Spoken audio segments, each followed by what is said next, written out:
주진우의 이슈 해설.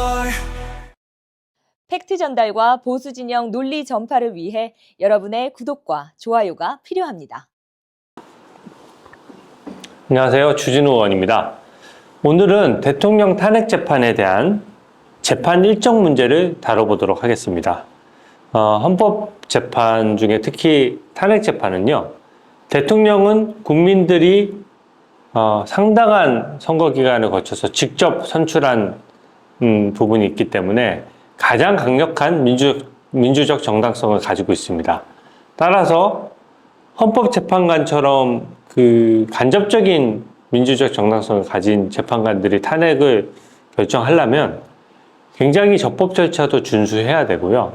그 절차 진행에 있어서 헌법의 틀 안에서 조금이라도 하자가 있으면 안 되거든요. 그래서 그 점을 제가 좀 강조해서 말씀드리고요. 적법 절차를 지키다 보면 4월 18일 이후로 재판이 진행될 수도 있는 것입니다. 근데 지금 문제점은 뭐냐면 헌법재판관들 중에 지금 4월 18일에 임기 만료가 되는 재판관이 2사람 있거든요.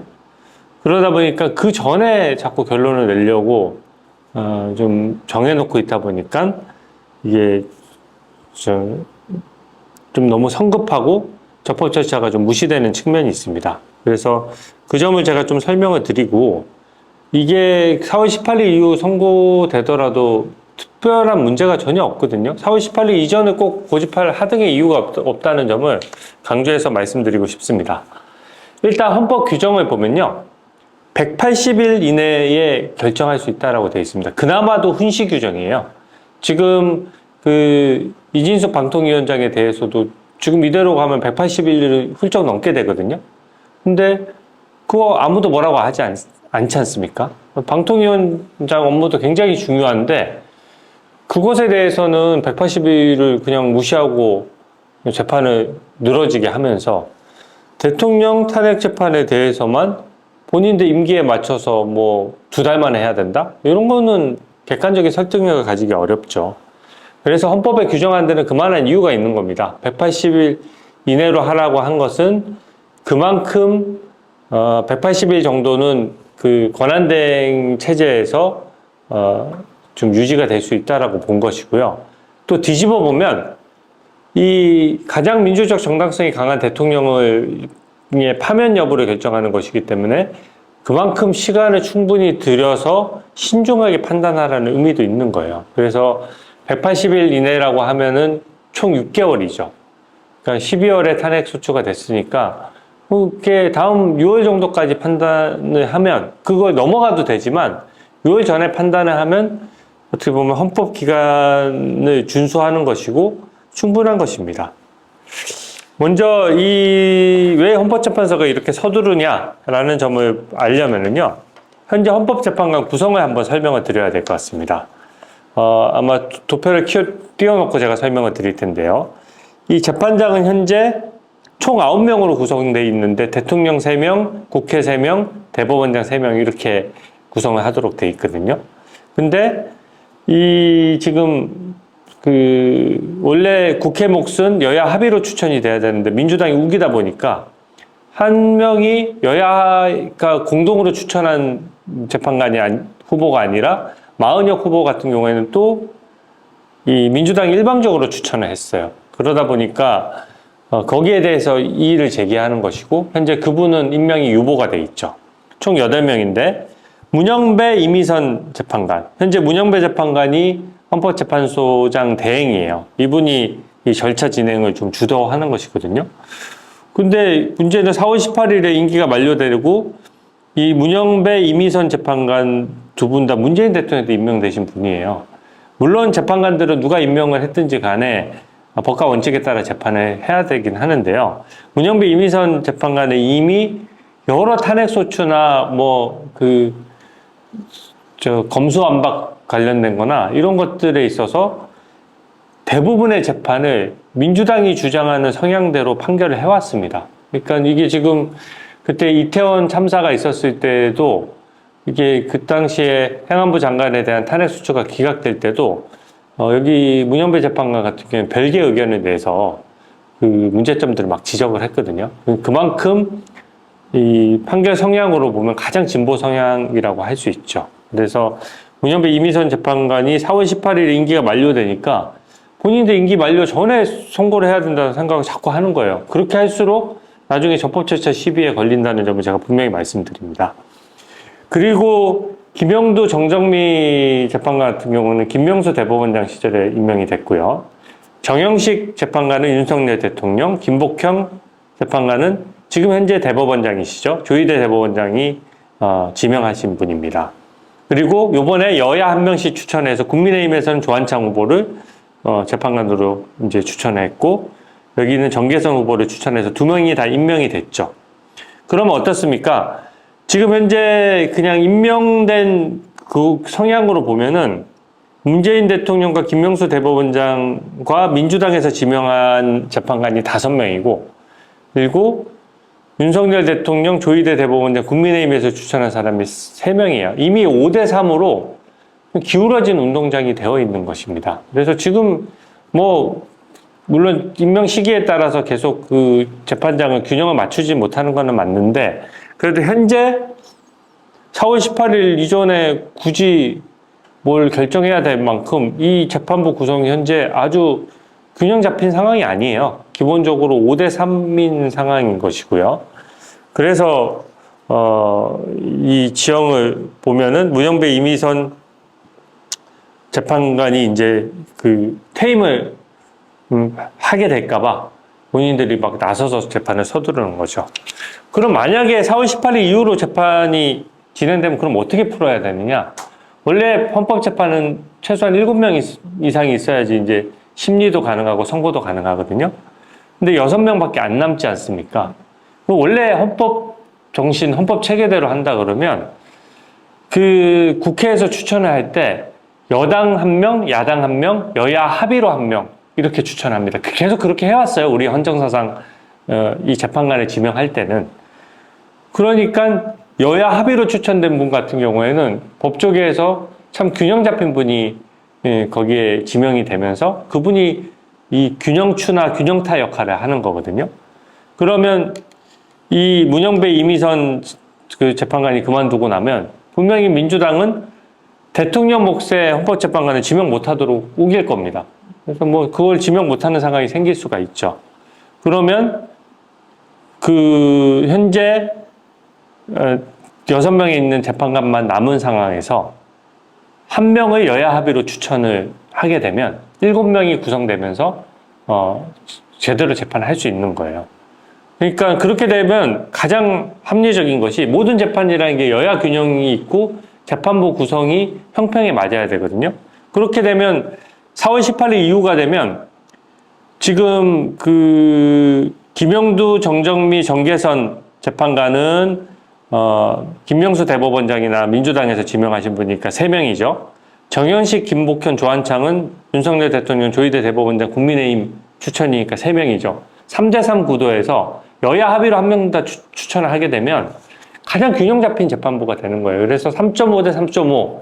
그래서 좌우 날개처럼 좌파 우파 할 거 없이 정치 성향에 있어서 완벽한 균형을 이루기 때문에 그 균형에 따라 가지고 판단을 했을 경우에 가장 모든 국민들이 승복할 수 있는 재판부 구성이 가능하다. 저는 그렇게 생각을 하는 거고요. 물론 재판 일정을 거꾸로 문영배 이미선 재판 임기 만료될 때까지 일부러 그거 넘길 이유는 없습니다. 그 전에 합리적으로 한다라고 하면 그걸 할 수 있겠죠. 근데 이것은 박근혜 전 대통령 때하고는 달라요. 이게 지금 여러 가지 비상계엄을 발동할 때까지 민주당이 예산을 마음대로 삭감하고 비상계엄의 원인으로 지적됐던 부분들이 많거든요. 탄핵이나 특검을 남발하고 그래서 국정이 사실상 마비되어 있었던 게 아니냐라는 그 비상계엄의 발동 요건과 관련한 쟁점들이 있기 때문에 좀 따져볼 부분들이 많거든요. 그래서 국민의힘에서는 방통위원장이나 한덕수 대행이나 탄핵을 남발했던 분들에 대한 법무부 장관 한둘이 아닙니다. 서울중앙지검장, 감사원장 이런 것들에 대한 판단을 좀 빨리 해달라는 겁니다. 그러면은 균형 잡힌 판단이 가능하겠죠. 박근혜 전 대통령은 그 최순실 사건 관련된 언론 보도가 있은 후에 거의 3개월 정도 됐을 때 탄핵 소추가 됐어요. 그러다 보니까 사건도 좀 많은 보도가 있고 사실관계도 어느 정도 많이 드러나 있었고, 그 박근혜 전 대통령 입장에서도 그 탄핵 재판을 준비할 수 있는 상당한 시간적 여유가 있었습니다. 근데 지금 이건 쟁점이 많은 사건인데 반해서 윤석열 대통령 같은 경우에는 쟁점은 많은데 탄핵 소추 타이밍이 지금 좀 이르니까 거기에 대해서 지금 최소한의 사실관계나 법리를 다툴 수 있는 기간을 보장해달라는 게 지금 변호인단의 요청사항이거든요. 근데 제가 봤을 때는 헌재가 좀 무리수를 하는 부분들이 꽤 많아요. 첫째로는 7명 이상으로 할 수 있는데 마음이 급해가지고 6명으로 진행을 해버렸습니다. 그것도 좀 헌법적으로 문제가 될 수 있고요. 발송 송달이라고 해서, 송달은 원래 이재명 대표 재판 보십시오. 뭔가 서류를 전달했을 때 본인이 받아야 돼요. 받지 않으면 공시 송달이라고 해서 외부에 게시함으로써 송달하는 방법이 법에 정해져 있는데, 굉장히 논쟁적인 발송 송달이라는 거를 인정을 해버렸어요. 그 말은 헌법재판소가 그냥 받든 안 받든 그냥 보내면은 그 순간 송달된 것으로 간주한다. 이런 것들이 일반 재판에서 잘 쓰지 않는 절차거든요. 헌법재판소 절차는 세세하게 규정하기 어렵기 때문에 일반 형사소송법이나 민사소송법에 정해진 절차를 준용하도록 되어 있는데, 저희가 우리 국민들이 일반적인 재판을 받을 때 재판부가 그냥 우편으로 송달했다라고 해서 바로 재판이 진행되는 게 아니거든요. 일단 누군가 받아야 되고, 받지 않았을 때는 뭔가 공시송달에 의한다든지 여러 가지 방법을 써야 되는 겁니다. 이재명 대표도 재판 지연에 대해서 비판은 받지만 그런 방법을 지금도 쓰고 있잖아요. 그게 어떻게 보면 법상 정해진 절차이기 때문에 좀 따라야 되는 것이거든요. 그리고 요번에도 보니까 일주일에 2번씩 재판을 하도록 기일을 5개를 한꺼번에 지정을 했어요. 근데 형사소송법에 따르면은 기일을 이렇게 여러 개를 한꺼번에 지정을 할 때는 변호인이나 검사의 의견을 듣도록 되어 있거든요. 너무 당연합니다. 기일 한꺼번에 그렇게 잡아버리면은 어떻게 그 재판을 준비합니까?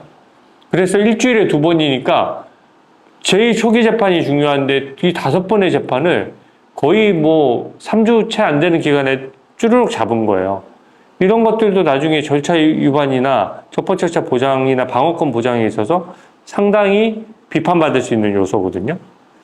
그리고 특히 제일 중요한 건 내란죄 등 형사범을 빼버린 것, 그렇게 정리해버린 것은 저는 굉장한 헌법적 문제가 있다고 생각합니다.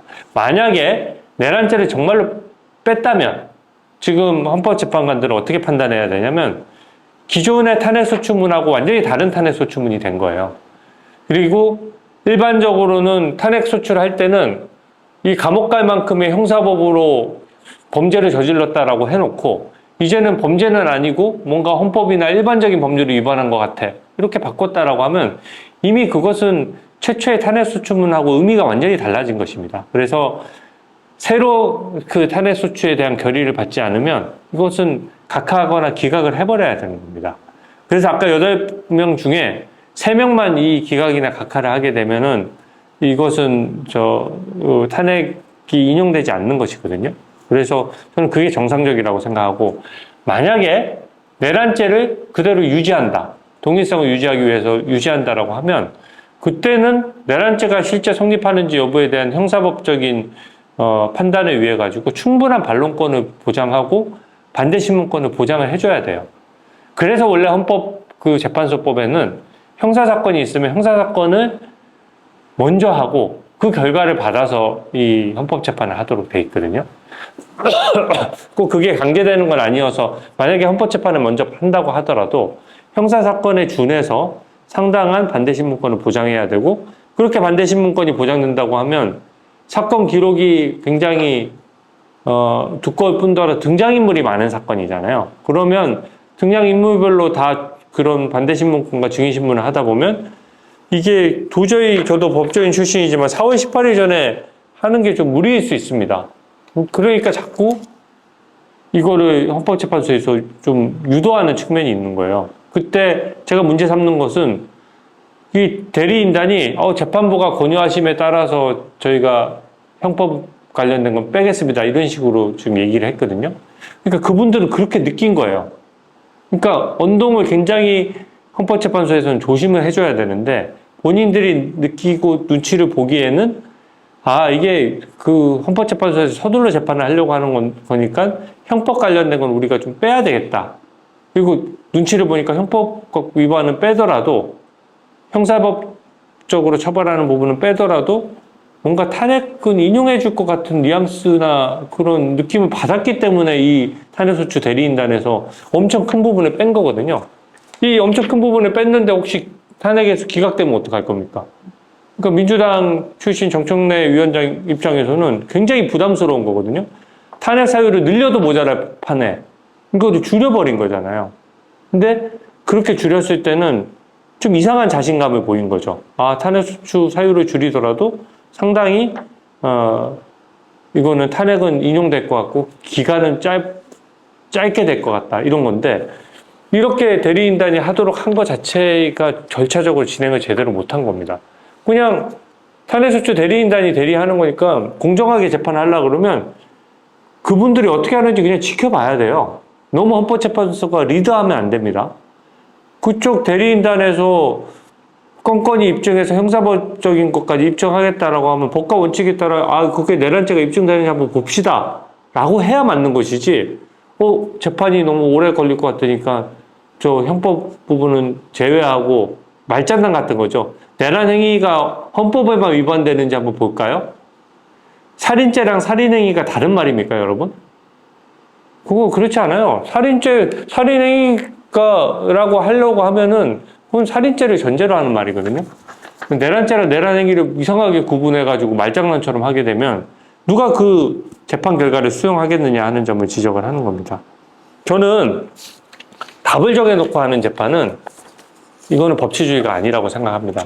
이게 제가 어떤 재판 결과를 하더라도 적법 절차를 지키고 법치주의에 따라 해야지 우리가 국론 분열을 막을 수 있거든요. 그래서 헌법재판소에서 정말로 이 4월 18일이라는 본인들의 임기와 상관없는 그런 공정한 절차를 지킨다. 이게 헌법상 오점을 남기지 않고 적법 절차를 최대한 준수한 선례를 정확히 남긴다는 마음으로 제대로 재판을 진행해야 된다고 생각합니다. 그리고 문영배 이미선 재판관은 본인들이 꼭 재판해야 된다는 그 어떤 고집을 버리십시오.